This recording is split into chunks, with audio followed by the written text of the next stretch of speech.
All right, y'all, what's good?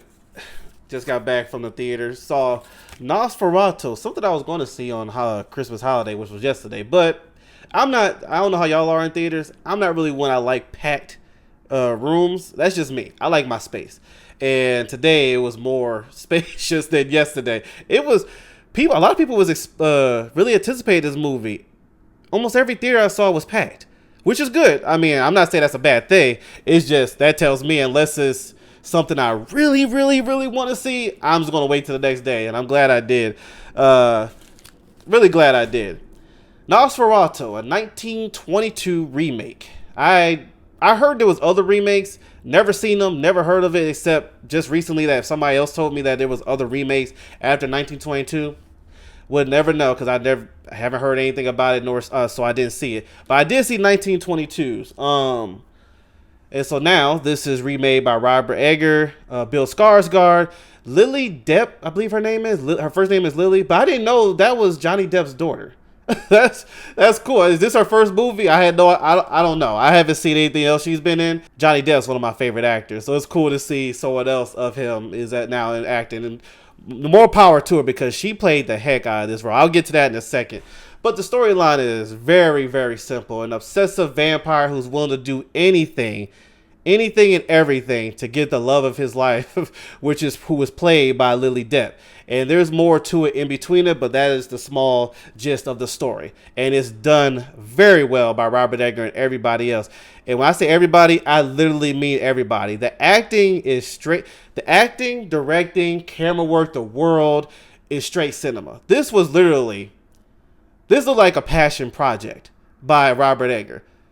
This one did not seem rushed. Everybody did their job right. There's one guy, he played in the recent movie, Craven the Hunter. What's his name? Aaron Taylor Johnson. I believe, I ain't gonna say he was the standout, because I think everybody did a heck of a job, but Aaron Taylor Johnson is becoming one of my favorite actors. I like his performances. And this one, in my opinion, is one of his best. He really, in a way where Craven, he failed in some areas when it comes to embracing the character of Craven. Here, he embraces this role very well.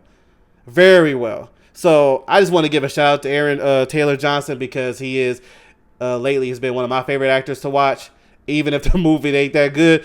But outside of that, everybody, though, did a heck of a job. William Dafoe. I don't think it's been a movie I haven't liked William Dafoe been in. It looks like this man pays close attention to every role he chooses in the film, not just for him, but for the whole film in general, because I can't remember one film I haven't liked him in. But let's get back to the story. It's very simple, but done in an extravagant way. The world feels dark and at times claustrophobic, terrifying. Not really in the horror like chasing like this. It was more thrilling for me than scary. And I guess because someone like me, it's hard to scare someone like me. But even in that sense, like outside of that, like my wife don't like jump scares. I will use her as an example. She can go see this movie. It's a lot of gripping moments. Like you sit there.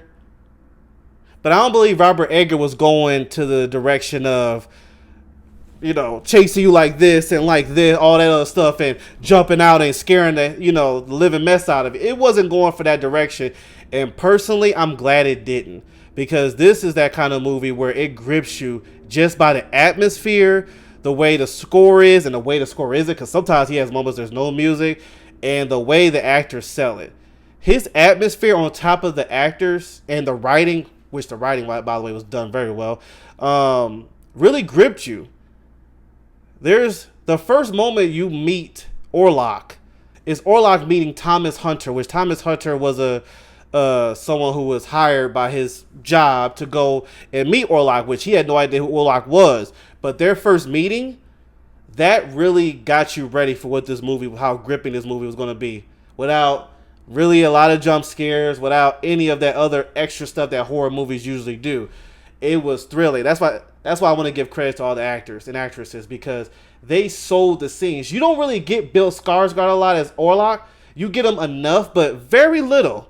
But it's enough where it works for the scenes. It's everybody else around Orlok, or not just around them, but those who hear about him, that sells you of how terrifying Count Orlok is. And I love that. It's cool to see a character that's meant to be scary be shown by the eyes of the actors. Like, for example, I'll tell you about Orlok. You don't see him, but I tell you, and your fear in your eyes is what sells the thrill of how terrifying Orlok is. I love that. I love how they do that, because I'm gonna tell y'all right now, if y'all looking to see Orlok in so many scenes, you're not gonna get that. But to be real, I'm glad they didn't. It made Bill Skarsgård's scenes more enjoyable, because it's like, okay, is he as scary? Is he as gripping as these actors are portraying him as? And it does very well. This is one thing I do love about Orlok as well. And in this movie is, this is not no vampire turning good. There's good in him. This ain't none of that. He is pure evil in this movie. He is pure evil, moved by his lust over this woman and the direction he's willing to go to get her. It's a straight, we have to kill Orlok kind of movie. And I like that. Everything doesn't have to be someone's a bad guy. Oh, there's good in him. Let's see if we can. No. He's going to kill you all if you don't take care of business with him. And I love that direction they did. So, as simple as this movie is, it was done with excellence in every category. Acting, directing, camera, the world, music, everything.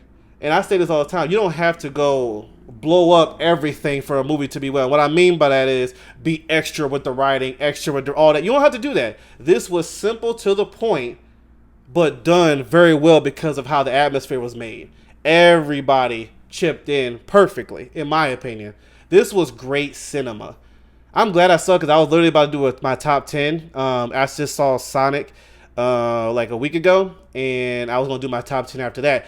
Some told me to wait until I saw NOSFERATU, and I'm glad, because he's definitely going to be on that list of my top 10, where you had to watch the video when I post it.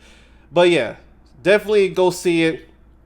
I would love for this movie to do very well, as in with sales and all that, because this is what needs to happen. This is how you do a remake. I know there's a lot of remakes that are made. It's a hit or miss. This one was definitely a hit. Definitely a hit. Shout out to Bill Skarsgård, because I will be real with y'all. If I did not see the credits or the casting, I would have never known that was him. Bill Skarsgård does a heck of a job. He's another one of those actors that I really like to watch as well, whether the movie's good or not. So, yeah, you had no idea that was Bill Skarsgård. Because even though I say you see Orlok a little bit, you still see him enough to see his face in some moments. And even then, you would not know. You hear his voice, you would not know that's Bill Skarsgård. They do a very good job of Count Orlok. And shout out to Bill Skarsgård and Bill Iger. Wait, that's how you say his name right? Hold on, what's the director's name? Robert Eggers, excuse me. What did I say, Bill Iger? Where did I get that from? Anyway, but yeah, this movie is good in a way where it grips you without showing you too much. Ain't many movies that can do that, because the actors don't give good performances or whatever the case may be. Robert and the cast, thumbs up to y'all. Thumbs up to y'all. Definitely go see it. It's rated R, for those who don't know. It is R, so just to give a warning there. But yes, done very well. So, but I will say this: if you're looking for that movie where you want to be jump scared all day and something's changed, it's not that kind of movie. It's not going to change Jason Voorhees. It's not that kind of movie, because a lot of people don't know anything about NOSFERATU 1922 one. Some people, this is probably their first time ever hearing something like this. It ain't that kind of movie, but it is going to grip you and have you on your seat like this.